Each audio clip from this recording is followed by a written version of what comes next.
الحمدللہ رب العالمین والصلاة والسلام علی سید الانبیاء والمرسلین وعلی آلہ واصحابہ اجمعین اما بعد اعوذ باللہ من الشیطان الرجیم بسم اللہ الرحمن الرحیم وشاورہم فی الامر فاذا عزمت فتوکل علی اللہ ان اللہ یحب المتوکلین صدق اللہ العظیم اللہم صلی علی سیدنا و مولانا محمد معدن الجود والکرم وآلہ وصحبہ مبارک وسلم۔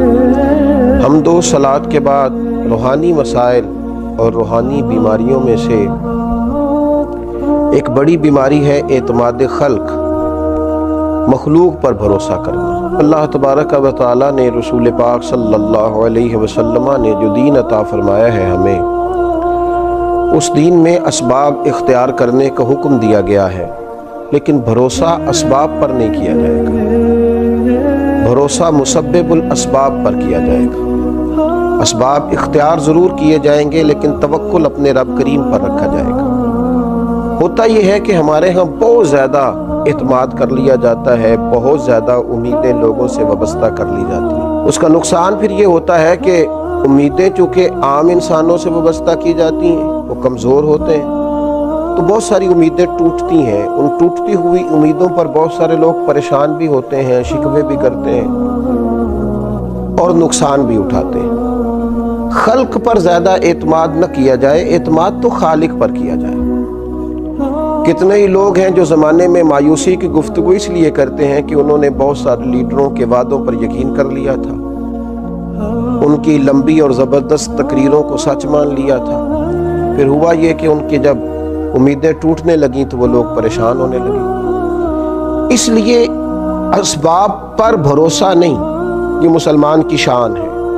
جب اس کا یہ ذہن بن جائے، جب اس کو یہ بات نصیب ہو جائے کہ اس نے ہر حال میں بھروسہ اپنے رب کریم پر کرنا، پھر وہ طاقتور ہوتا ہے، پھر وہ مضبوط ہوتا ہے، پھر زندگی کی بہت ساری چیزوں کو بڑی آسانی سے نبھا جاتا ہے، بہت ساری مشکلات سے وہ بڑے سکون کے ساتھ گزر جاتا ہے۔ اگر اللہ تعالیٰ پر بھروسہ ہو تو دشوار گزار گھاٹیوں پر بھی انسان وجد اور سرور کے ساتھ وقت طے کر جاتا ہے۔ قرآن مجید میں سورہ آل عمران میں اللہ تبارک و تعالیٰ نے نبی پاک علیہ السلام سے فرمایا وَشَاوِرْهُمْ فِي الْأَمْرِ،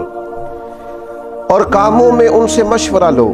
فَإِذَا عَزَمْتَ فَتَوَكَّلْ عَلَى اللَّهِ، لیکن جب پختہ ارادہ کر لو پھر اللہ پر بھروسہ کرو، پھر اپنے رب کریم پر اعتماد کرو۔ جب تمہارا ارادہ پختہ ہو جائے، مشورہ ضرور کریں صحابہ سے، لیکن جب ارادہ کر لیں پھر اللہ پر بھروسہ کریں، اس لیے کہ ان اللہ یحب المتوکلین۔ سبحان اللہ، فرمایا بے شک اللہ توکل کرنے والوں سے پیار کرتا ہے۔ یہ اللہ پر بھروسہ کرنے والے اللہ کے پیارے ہیں، اللہ ان سے محبت کرتا ہے۔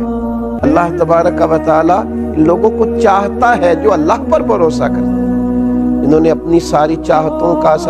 کیا خوبصورت مثال ہے سیدنا ابراہیم خلیل اللہ کی، آگ میں پھینکا جا رہا ہے، اتنے بڑے مجمع میں دور دور تک اپنا دوست کوئی دکھائی نہیں دے رہا، کوئی نہیں ہے اپنائیت کا اظہار کرنے والا، ہمدردی کا اظہار کرنے والا، منجنیق میں ڈالا جا رہا ہے، میلوں پھیلی ہوئی آگ میں پھینکا جائے گا، فرشتہ حاضر ہوا ہے،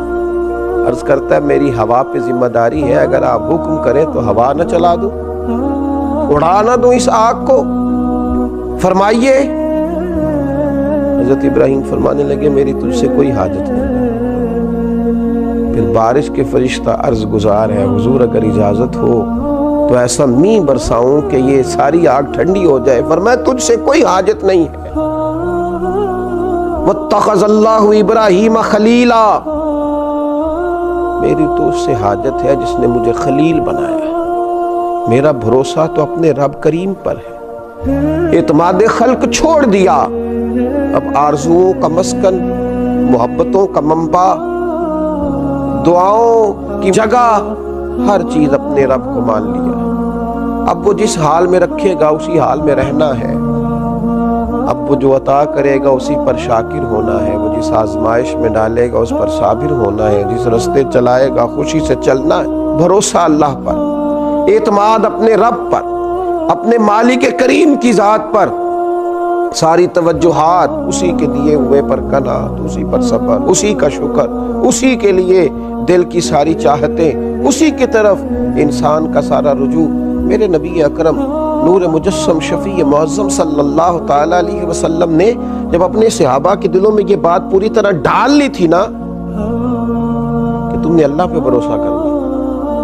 اعتماد خلق نہیں اعتماد خالق کرنا ہے،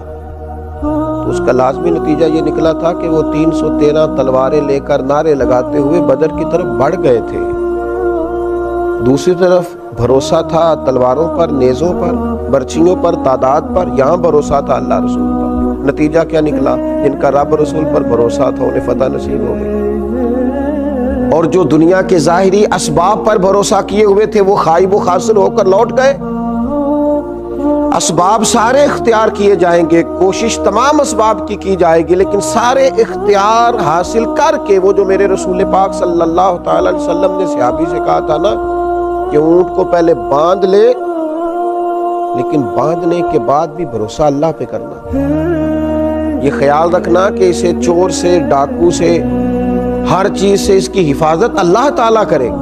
اسباب اختیار کریں، محنت کریں، جد و جہد کریں، لیکن لوگوں سے امیدیں رکھنی چھوڑ دیں۔ ہر وقت دوسروں پر یہ شکوہ کرنا کہ تو میرے حقوق ادا کر، تو میرا خیال کر، تو میری بات سن، تو میرے اوپر توجہ دے، تو میری باتوں میں دلچسپی کا اظہار لے، اسے چھوڑ دیں۔ اپنی توجہات کا مرکز رب رسول کو بنائیں،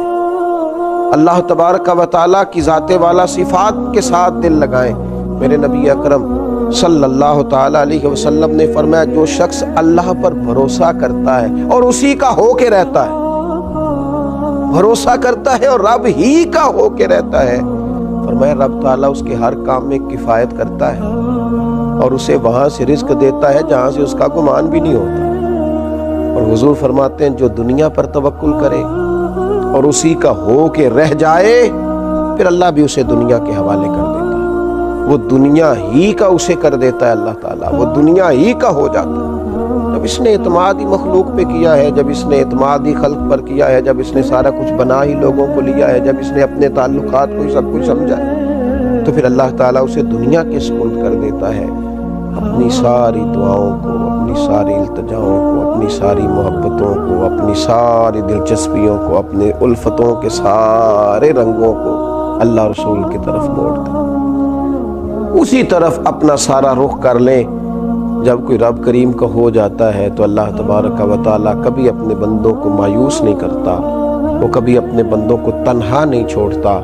وہ کبھی اپنے بندوں کو دنیا کے سپرد نہیں کرتا، وہ کبھی اپنے بندوں کو رسوا نہیں کرتا، وہ کبھی اپنے بندوں کو کسی معاملے میں تنہا نہیں کرتا۔ اللہ سے جب کوئی بندہ دل لگا لیتا ہے تو پھر قرآن مجید کے لفظوں کو نہ بھولیے گا کہ اللہ تبارک و تعالیٰ نے کس محبت سے فرمایا کہ ان اللہ یحب المتوکلین، جو اللہ پہ بھروسہ کریں اللہ تو ان سے محبت کرتا ہے، اللہ تو ان سے پیار کرتا ہے۔ اللہ تبارک و تعالیٰ ہمارے دلوں میں صرف اپنی ہی محبت پیدا فرمائے، اپنی بارگاہ کا بھروسہ نصیب کرے۔ آخر دعوانا الحمدللہ۔